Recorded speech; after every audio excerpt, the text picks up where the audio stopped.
Salut à toutes, salut à tous, on se retrouve pour une heure de talk show en direct sur le Phocéen. Vous êtes habitués depuis le début de saison, le lundi, le jeudi en direct à 18h sur le Phocéen, mais aussi sur Twitch où on se retrouvera à la fin de l'émission. Et ça, c'est une petite nouveauté. La nouvelle génération m'accompagne aujourd'hui. Ils sont jeunes, ils sont bons, ils parlent bien de football. Mieux que tout le monde. Non, peut-être pas. Mais ils en parlent bien quand même. Nordine Aïsaïd, un habitué, est avec nous. Salut Nordine. Salut Romain, salut Béné. Tu parlais de jeunes générations, on va parler des espoirs. Oui, on va en parler. On va parler tout de suite. On va faire une petite ouverture là-dessus parce que c'est la breaking news du jour. Florent Ben Idriss est avec nous également. Salut Béné. Béné pour les intimes, on va dire. On va t'appeler Béné. Ouais, comment ça se passe? Ça va impeccable, content d'être sur le plateau. C'est la première avec toi. Donc... Ouais, c'est vrai. D'habitude, Romain Canuti se réservait ton invitation pour être que avec toi. Là, j'ai dit non, tu vas remplacer directement Romain Canuti comme ça.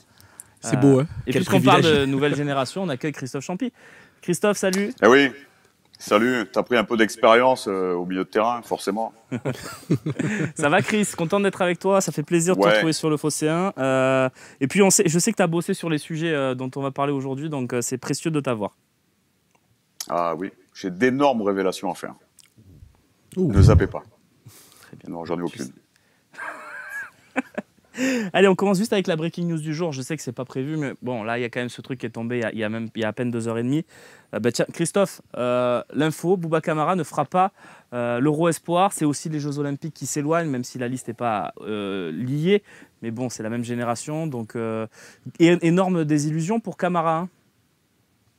Ah ouais, ça doit être une très très grosse désillusion, d'autant que, comme nous, j'imagine qu'il ne s'y attendait pas du tout. Enfin, nous, on ne s'y attendait pas du tout. De son côté, c'est peut-être un petit peu différent parce qu'il parle quand même avec le sélectionneur, il connaît les tendances, il a participé malheureusement à ce match. C'était le Danemark, c'est ça, Romain? C'était le Danemark, pas de bêtises, Non, tu dis pas de bêtises. Les petits Français s'étaient complètement loupés, il l'a payé, il a disparu de l'équipe après, enfin il a sauté. Donc forcément, on s'y attendait pas, on n'aurait pas parié un euro là-dessus. Bon, après, quand on regarde la liste des milieux de terrain, il y a du monde, hein. Il y a une sacrée génération en France encore. J'imagine qu'on va en parler. Voilà, c'est dur humainement, c'est surprenant. Après, le sélectionneur doit faire des choix. Je pense que par rapport au match du Danemark, peut-être, par rapport à sa fin de saison aussi, qui est peut-être un petit peu moins bonne que celle des Monégasques, parce que je pense que les deux Monégasques sont ses concurrents directs au poste de numéro 6. Voilà, il y a un peu de tout ça. Faut lire évidemment ce qu'a dit Ripoll. Je ne sais pas si on peut s'en contenter comme explication. Mais bon, moi, je suis déçu pour lui. Après, c'est le sport, c'est le football. Et si on parle de la liste, on verra qu'il y a du monde au milieu. Effectivement, allez-y sur le Phocéen. On essaie de décrypter tout ça. On vous explique pourquoi il n'a pas été sélectionné, Bouba. Juste, je me souviens qu'on était ensemble sur le plateau. On avait parlé de ce match du Danemark. Et on avait trouvé ça sévère, finalement, que ce soit lui qui saute. Mais on s'était dit aussi, en face, il y avait Guendouzi et Camavinga. Plus facile de faire péter Camara, ça se confirme. Tu as des joueurs en face, sur ça, il n'y a aucun problème, mais il faut le reconnaître avec Camavinga. Tu as Camavinga, tu as Kakré, tu as Fofana le Monégasque. Donc tu as beaucoup de joueurs qui font de très bonnes saisons. Mais moi, justement, le hic que j'ai, c'est sportivement sur Camavinga. Il ne fait pas une bonne saison. Depuis la première journée jusqu'à maintenant, c'est très bon match, se compte sur les doigts d'une main et il faut me couper 2-3 doigts. Donc par rapport à Camara qui fait quand même un bon début de saison, moi, c'est sur ça. Si tu me parles de sportif, je te dis ça. Après, sur les choix d'hommes, je trouve sur une sélection, Deschamps le fait aussi, même peut-être trop. C'est important de sélectionner les hommes en fonction du parcours qu'ils ont fait avec toi, de ce qu'ils peuvent t'apporter et de ne pas sélectionner uniquement le niveau. Il y a quand même une symbiose à faire, à créer au niveau des joueurs. Et humainement, le mec, il était là depuis le début. Il a fait quand même les qualifications avec eux. Il les a qualifiés. Il est avec eux. Non, mais surtout que c'est une voilà, tu vois, c'est coupé en deux. Coupé en deux, avec une liste pour les poules et une liste pour les quarts de finale, demi-finale, finale.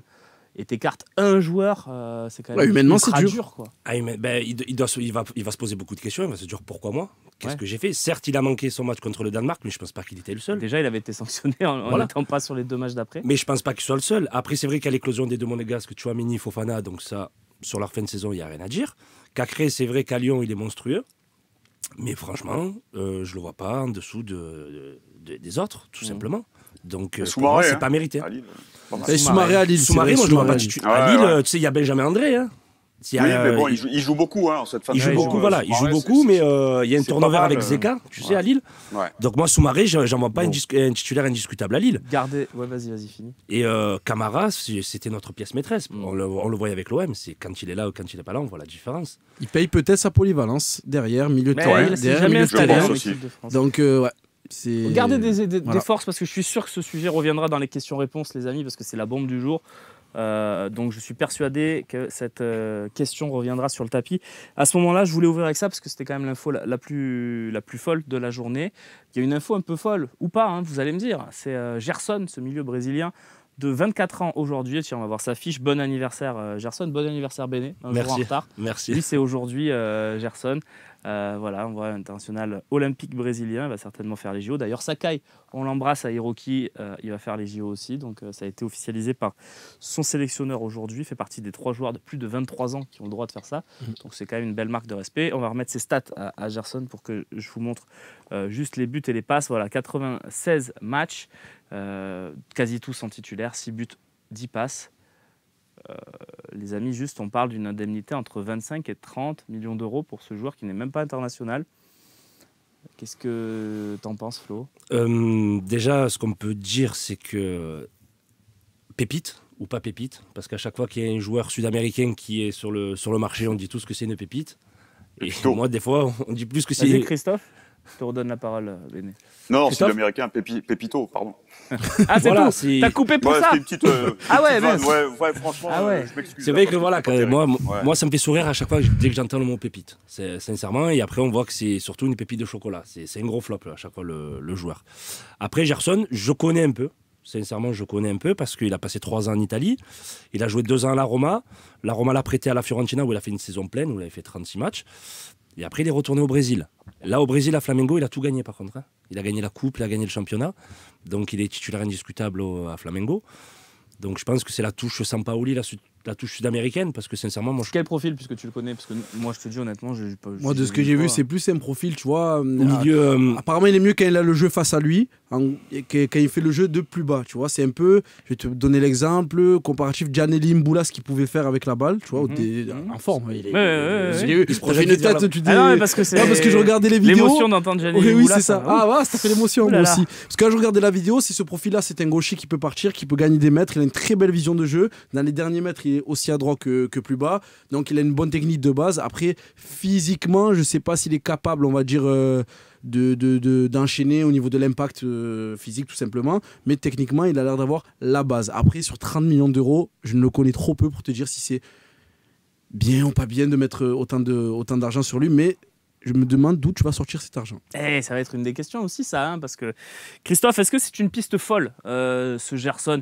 On l'a pas vu venir quand même cette histoire, quasi 30 millions, alors comme le disait Nordine, on est quasiment endetté, donc enfin on est endetté. Comment on va sortir les sous et est-ce que ça te paraît pas un peu fou cette histoire?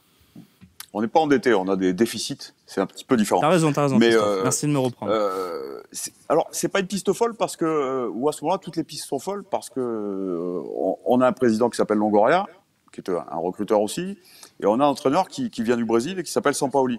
Donc, à mon avis, toutes les pistes qui sortent déjà, parce qu'il y a Almada, il y en a d'autres avant, il y a un petit Brésilien aussi, elles nous surprennent parce qu'on s'y attend pas. Forcément, si on avait un entraîneur, par exemple, ou un entraîneur de Serie A, on s'attendra à des pistes italiennes, voilà. Là, ça vient de loin, ça vient d'Amérique du Sud. Alors, moi, je me suis renseigné. J'ai eu de très bons retours. Il est excellent au Brésil. Il a bénéficié un peu de cet impact de Georges Jesus, hein, qui est cet entraîneur incroyable, l'ancien du Benfica, qui a tout gagné avec Flamengo. Il a gagné la Libertadores aussi. C'est un titulaire indisputable. C'est un très très bon joueur. C'est plutôt, on m'a dit, un milieu qui joue un petit peu plus haut, relayeur, formation de numéro 10. Enfin voilà, c'est quelqu'un qui aime bien toucher le ballon et qui sait quoi en faire. Après, je vais pas vous mentir, je suis comme vous, j'ai jamais vu un match entier, j'ai vu quelques vidéos, mais on m'en a dit beaucoup de bien. Le prix, au Brésil, on demande beaucoup d'argent, c'est normal. Est-ce que ça les vaut? J'en sais strictement rien. Mais non, c'est pas une piste folle. D'où il vient l'argent on va peut-être vendre Camara, par exemple. Il y a des joueurs qui s'en vont, donc ça fait des salaires en moins. On va peut-être continuer de vendre aussi, il y aura peut-être des surprises. Et puis, il y aura peut-être, comme on l'a expliqué il y a plusieurs mois, d'ailleurs, ça nous a souvent été reproché, mais on a expliqué il y a plusieurs mois que McCourt allait certainement injecter quelques dizaines de millions d'euros lors du prochain mercato. Alors, je ne mets pas ma main à couper, j'en sais rien. C'est ce qu'on m'a expliqué à plusieurs reprises. Et puis là, on voit ces pistes-là. Est-ce que c'est pipeau ou pas? Ça, je ne sais pas non plus. Hein. Après, il y aura peut-être un peu d'argent pour recruter, hein, je pense. Hein. On sait très bien que il y a la Ligue Sampaoli... Europa aussi. C'est ça, et on sait très bien que Sampaoli, partout où il est passé, il a fait quand même un recrutement assez onéreux, que ce soit au Brésil ou à Séville. Donc moi, c'est ce que je t'avais dit lors de la... Pour toi, c'est pas fou, quoi. Non, c'est pas fou quand tu sais que Sampaoli aime bien mettre des sous sur le mercato. Et s'il n'avait pas de garantie, je pense pas qu'il serait venu. Sampaoli, il se serait pas mis en galère. Il aurait un peu soufflé, il aurait pris son petit chômage et voilà. Il n'était pas au chômage, en plus il était à Minero. Ouais, c'est vrai, il était à Minero, oui, voilà, mais il aurait arrêté là-bas peut-être. Mais par rapport, comme je t'ai dit, aux joueurs, il faut voir ce qu'il peut t'apporter au milieu de terrain. Comme je t'ai dit, il est capable de percuter, de venir de loin. Ce que je voulais dire aussi, c'est que lors de ses précédents passages en Europe, notamment Fiorentina et la Roma, peut-être qu'il n'a pas réussi à la Roma, parce que c'était trop jeune. Le contexte romain est très difficile. T'as la Roma, où c'est Marseille fois 1000. T'as 10 radios, t'as 60 phocéens et ça parle de la Roma. Non, phocéens ici, t'en as qu'un. La Roma... Bien sûr. Mais même à la Roma, ils en ont pas 50. Non, ils en ont pas 50. Je te regarde. Ils ont notre média filial, mais sinon. Mais en gros, il y a une grosse pression. Il y a une très grosse pression à la Roma, et au moment où il est tombé là-bas, c'est pour ça que là, on entend qu'il hésite peut-être, qu'il est peut-être dans une forme de rétropédalage, qu'il va amener sa famille avec lui parce qu'il s'est peut-être renseigné sur la ville aussi. Mais je sens que là, 25 ans, t'as fait tes armes au Brésil. 24 ans, pardon. Très précis ce soir. T'as raison. Et donc, s'il doit venir en Europe, c'est maintenant pour justement passer un cap dans sa carrière. Il a quelques sélections en équipe de jeunes. Ça y est, si tu veux passer un cap pour notamment jouer une Coupe du Monde ou quoi que ce soit avec la Seleção, c'est maintenant. Ouais, il y a Chris qui juste veut prendre la parole. Du coup, je te la redonne juste après, Flo. Mais vas-y, Chris. Très vite, je discutais avec Jean-Philippe Durand hier qui me disait attention quand même, faut pas transposer ce qu'on voit au Brésil à la Liga parce qu'il y a un gap quand même au niveau du jeu, en termes physiques, en termes de vitesse entre le Brésil et la Liga, en termes de rythme. Ça, tous les étrangers sont surpris, et surtout quand on vient d'Amérique du Sud. Et la deuxième chose, il est avec les U23. Il va certainement faire les Jeux Olympiques. Il va faire les Jeux Olympiques. Je crois qu'il joue un milieu à deux avec Guimarães de Lyon, que j'aime beaucoup, je vous l'ai déjà dit. Qui a été acheté très cher aussi par Lyon. Ouais, mais c'est un super joueur. Non, mais je veux dire, si on regarde les tarifs, Guimarães, c'est pareil, je crois que c'est 25. Mais c'est cher, les Olympiques brésiliens, c'est cher. Si t'en veux, il faut payer. Mais voilà. Ensuite, Léa, il est programmé pour, après les JO, partir chez Léa. C'est une possibilité. Bon. Du coup, c'est fou ou c'est pas fou d'aligner 30 millions quand même? C'est un peu fou, non, Béné? C'est la conjoncture. C'est fou, surtout quand on connaît pas le joueur. Parce que je pense que tous les supporters là, ont tapé skills ou goals sur YouTube Gerson. Donc, ils ont dû regarder les vidéos. Après, moi, je sais pas, j'ai confiance en cette direction. Donc, ils ont fait venir Milik quand même. Lirola, franchement, pour moi, c'était la recrue la meilleure. Et je sais pas, j'ai confiance en cette direction. Je sais pas, donc je pense que s'ils font venir Gerson... Tu es surpris, tu trouves ça un peu fou, mais... Je trouve ça un peu fou, mais j'ai confiance sincèrement en Longoria, parce qu'il y a une époque où on avait Vincent Labrune qui nous faisait venir de Cheglier, Lucas Silva, on n'avait que des flops. Et là, maintenant... Je sais pas, pour moi, je le vois pas comme un flop. Et c'est la conjoncture actuelle qui te pousse à penser que ce soit fou comme transfert. Par rapport à ce qui se passe au niveau du Covid, ce que toi tu vas mettre, au niveau des finances. Mais même tu regardes le mercato d'hiver, tu parlais du mercato d'hiver. Milik, on a été obligé de passer par un prêt avec option achat qu'on paye dans un an. Et là, on va payer. Mais justement, par rapport à là où... Mais on n'est pas les seuls. Mais bien sûr qu'on n'est pas les seuls. Oui, bien sûr, parce que voilà, la conjoncture actuelle, elle est effective pour tout les clubs de Ligue 1. C'est pas un peu et par fou rapport de aussi à l'effectif, à tous les fins de contrat que tu as vas mettre 30 millions sur un joueur. Il va falloir savoir comment tu vas entourer et voir par rapport au départ, parce que tu as quand même des défenseurs à recruter. Si tu perds Balerdi et Kaletachar, ou Kaletachar, je sais pas comment on dit à chaque fois, c'est pas grave, le défenseur croate. Et voilà, si tu as ces départs-là, je sais pas combien tu vas mettre pour recruter des défenseurs, parce que on sait aussi que c'est un chantier olympien. Après, pour revenir, j'avais vu que McCourt serait prêt à mettre 60 millions. C'est ce qu'on avait dit, 60 millions, me semble-t-il. C'est ça, 60 millions. Ce qu'on avait dit, voilà, donc, l'hiver dernier. Ben déjà, tu as la moitié. Non, mais c'est vrai, on l'avait écrit, effectivement. Voilà, donc tu as la moitié du budget déjà pour un joueur. Donc, est-ce que ça vaut le coup? On verra bien. On verra bien. Est-ce que ça sera vraiment 30 millions? C'est ce qui s'écrit, c'est dans les journaux Bah, brésiliens, les dirigeants demandent beaucoup, ça se trouve, ça sera 15 ou Bah, moins, on n'en sait rien. Hein. C'est 25 Voilà, millions vrai que plus ça paraît- les 5 de bonus. En fait, là, il y a une discussion Ouais, aujourd'hui au ouais. Brésil. Ouais, bah ouais, on sait pas Ouais. vraiment, il a raison Christophe, c'est tellement flou. Ouais, on sait Je pas, hein, veux les pas, clubs mais, brésiliens, ils ont besoin est-ce de qu'on peut pognon pas aussi. envoyer, Christophe, toi pour finir là-dessus, on peut pas envoyer un joueur pour faire baisser, je sais pas moi, un Pipa Benedetto par exemple? Je crois que São Paulo le veut au Brésil, Pipa. Donc il ira peut-être au Brésil cet été. C'est une possibilité. Non mais je veux dire, tu vois, on sait que Longoria, et je reste avec toi Chris, mais on sait que Longoria il est malin, Ouais. nous l'a montré sur le coup hacké Tongia. Il peut pas être malin, essayer de nous faire baisser le rythme, le prix en trouvant un petit subterfuge comme ça, envoyer un mec, Ouais. te dire, je sais pas moi, Lucas Perino, tu vois, je sais pas. Oui, voilà, ouais, bien sûr. Non. Christopher Rocchino. Non, mais Sacaïno. Pipa, il a un contrat, il ira où il a envie d'aller. Moi, j'ai lu qu'il avait envie d'aller en MLS. Voilà, c'est lui qui choisira de toute façon.